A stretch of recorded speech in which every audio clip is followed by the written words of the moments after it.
Well, good morning, wherever you are. Welcome back to Leader for Breakfast. It has been a while, actually, like way too long, but it has many reasons why, like, there was no Leader for Breakfast for quite some time. Number one being that the beautiful Johanne Heulund, who I was doing the first Leader for Breakfast with, is very busy right now. Good for her. But the problem is that we never get together and get the chance to actually do a leader for breakfast. So I thought, okay, I have to do one. I want to do one. So I thought, why not doing it alone? So I'm sitting here with my coffee and I'm ready to do a leader for breakfast. And this time I wanted to talk about the idea of comparing the two main cycles of Schubert, being Winterreise and Schöne Müllerin. Winterreise is a cycle that I've been performing through the last years, like, I don't know, maybe 30 times. And it has been really like growing on me. I think it's a beautiful cycle. It's very deep, it's very expressive, it's very like deeply human, and it's very popular as well. And I'm not sure if the other one, Die schöne Müllerin, is as popular, less popular. I'm not so sure actually about that. I just think it's interesting to think about the two pieces and look at them. And now rehearsing for Schöne Müllerin for concerts in summer, I feel that there is a big difference between the two. They're very, very diverse, very. They tell a very different story. And I thought I'd sit down and talk a little about it and think about it with you together. So, welcome to this Leader for Breakfast about Schöne Müllerin and Winterreise. On first glance, there's like many things that Winterreise and Schöne Müllerin have in common. It's the same composer, it's Franz Schubert. It's the same poet even, it's Wilhelm Müller. And still, there's such a different feel to it. And the thing about Winterreise is that people really, like when he played it first, it's this famous comment from a friend that said, well, when we looked at Winterreise first and Schubert played it for us, nobody really appreciated the cycle as is. It was too depressing, too dark, too little humor in it. And of course, it's easy to think about it like Schubert was in the end of his lifespan, he was about to die, maybe he knew that he would die, and so he didn't feel anymore to write music just for the jokes of it. And there maybe is the first difference, because even the poet, Wilhelm Müller, gave a little preface to the Schöne Müllerin and said there, well, whatever you read here and hear here in this poetry, it's not to be taken too seriously. It's still with a little like there's a spark in the eye. You get the message. It's just for fun. Even though the story is, as it is, much rougher than the Winterreise, I think, because Schöne Müllerin really tells us the story of this young guy.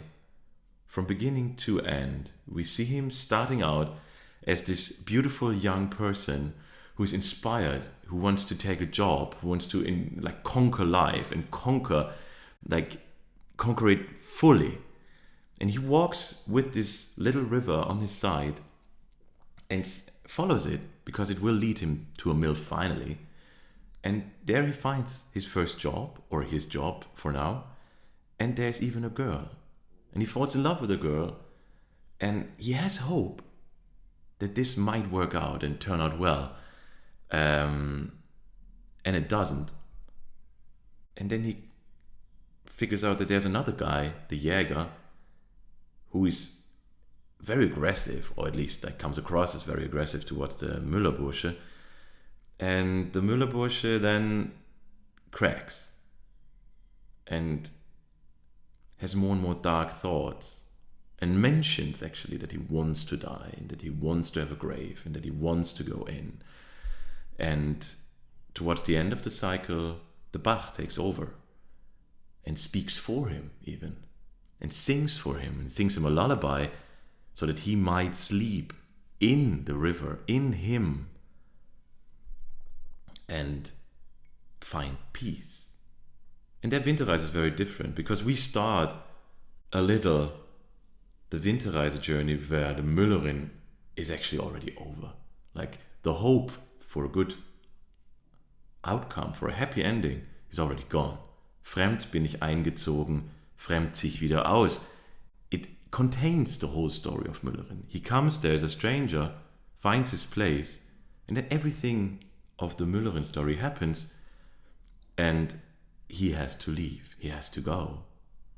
And this is where the Winterreise starts.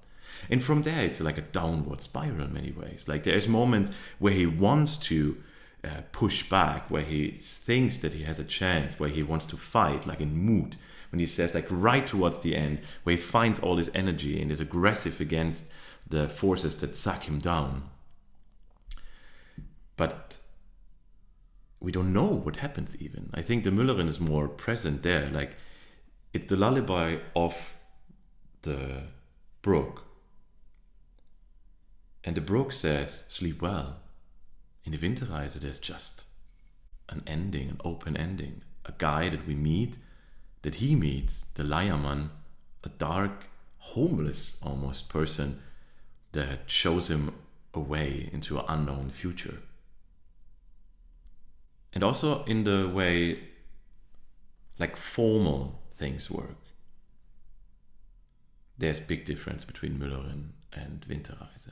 Well, Winterreise starts out with a big strophic song, with a big song of like 4 verses.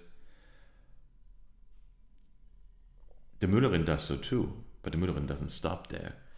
Winterreise has this one song, and then from that point in time, hardly any lied, with some exceptions, has actually a strophic structure. Most lieder are composed all the way through, like reacting on each and every word, each and every line. While the Müllerin has a much more, in that sense, like also classic approach. We create a simple melody that expresses the entirety of the poetry and put the verses on it. There's like so many examples of strophic songs. And they have a very different feel to them like this.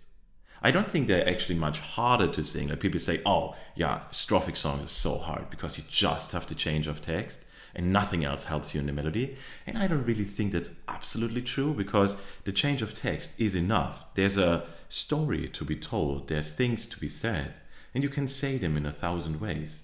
That the structure and the frame is actually very similar is, I think, no hindrance for that.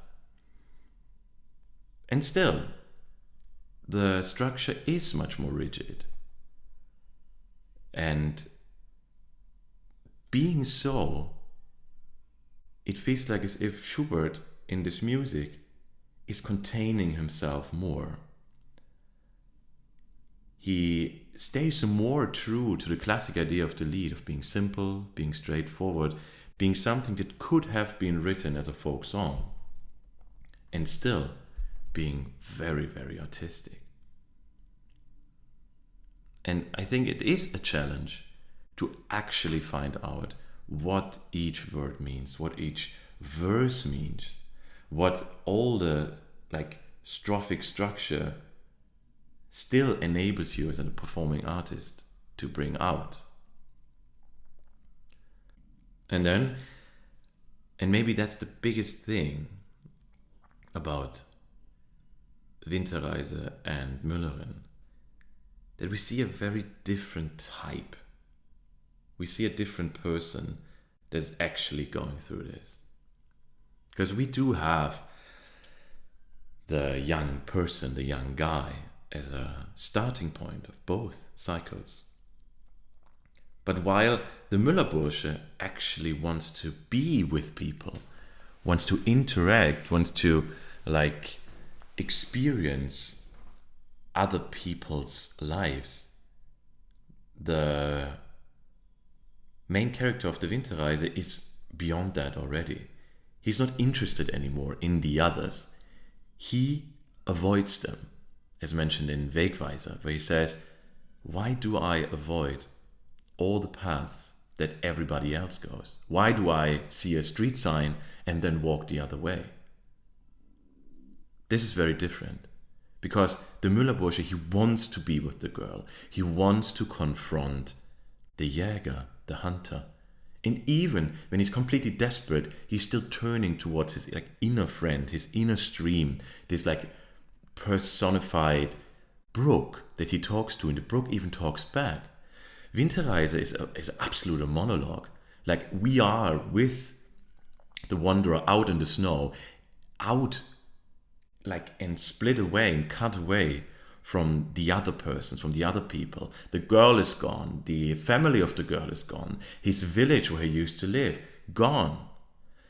And only the Lindenbaum number 5, I think, actually speaks to him and says, hey, come back, you will find peace here. And I mean, that even could be read as as an idea of suicide, where he says well, yeah, here you can rest, but it could also just mean, yeah, this was a good place for good memories, and here you could still have them and be reminiscent about them. So there's few of these places. Winterreise is about the concept of being alone, while schöne Müllerin deals with the struggle of a person as soon as you engage in other people. Well,